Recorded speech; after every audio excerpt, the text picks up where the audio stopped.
When we buy or sell securities, either through exchange or over the counter, there are several activities that take place in the background that we never get to witness or even know about.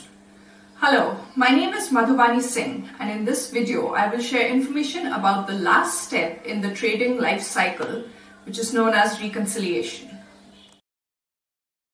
Reconciliation is a process where we compare two sets of data with similar information from two different sources and check to see that the figures are all accurate and that there is no mismatch or any discrepancy. Similarly, in a trading life cycle, we compare the cash and securities, which are the main components of a trade, with the system ledger and the custodian's statements. This is done to ensure that the trade that was actually booked is the one that got executed and is completely settled. Reconciliation is done between the internal records and the external records. It is very important to reconcile a trade as it helps to identify any information mismatch or discrepancy between front office, middle office, back office, and the counterparties involved. In case a trade remains unsettled, it is very important to identify the reason for the same.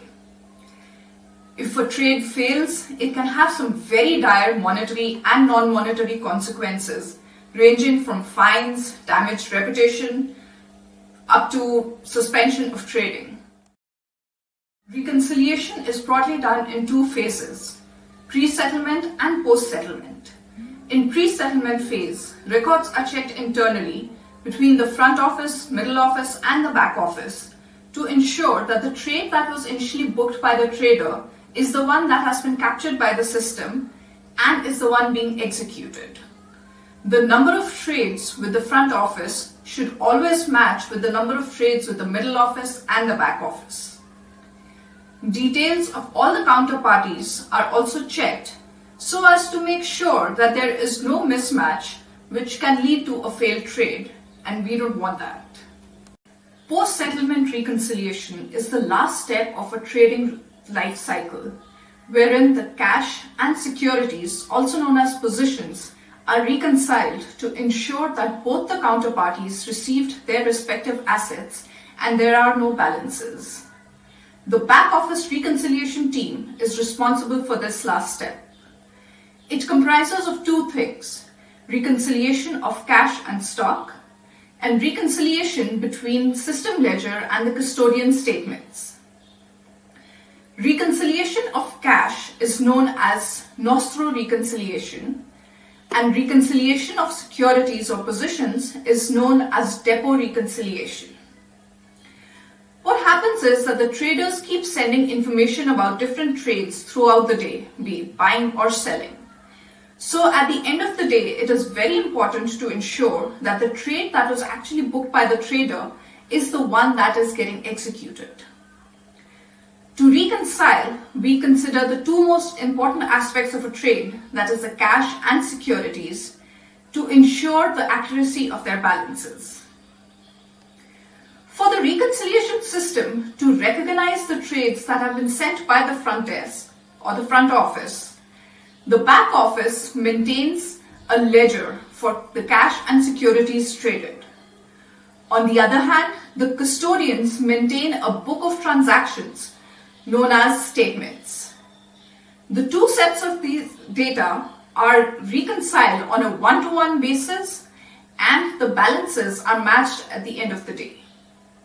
In case there were any exceptional settlements that could not be posted in the ledger, journals are posted for the same. This is generally done in cases where the cash does not match exactly. And that happens because of a tolerance level that is allowed by the depositories. So, in order to reconcile this unmatched cash, manual settlement entries are done via the journals.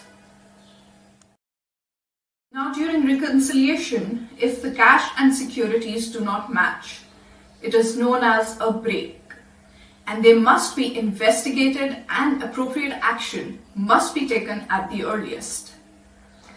These breaks happen when, for example, cash was transferred twice or not transferred at all.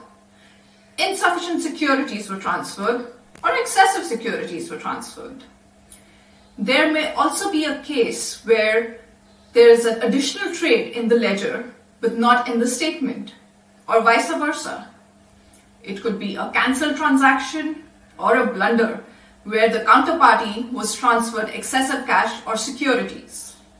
This would appear as a break in the reconciliation system. In such a scenario, the trades must be checked with the trader immediately and acted upon as per his or her advice. The counterparty should be immediately informed and should come to an agreement should a reversal of the cash or securities needs to be done.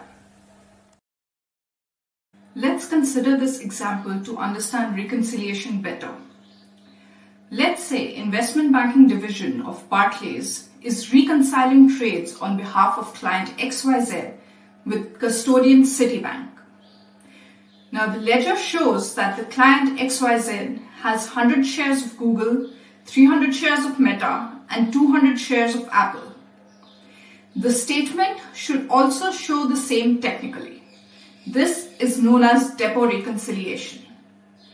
But we see that the statement shows only 180 shares of Apple instead of 200. This is called a break and must be immediately investigated and acted upon. Similarly, the cash side shows $10 million, 8 million British pound, 12 million euros in the ledger. The same details should be in the statement as well, or there will be a break, and the proceeding actions will be the same as earlier. This is known as nostro reconciliation.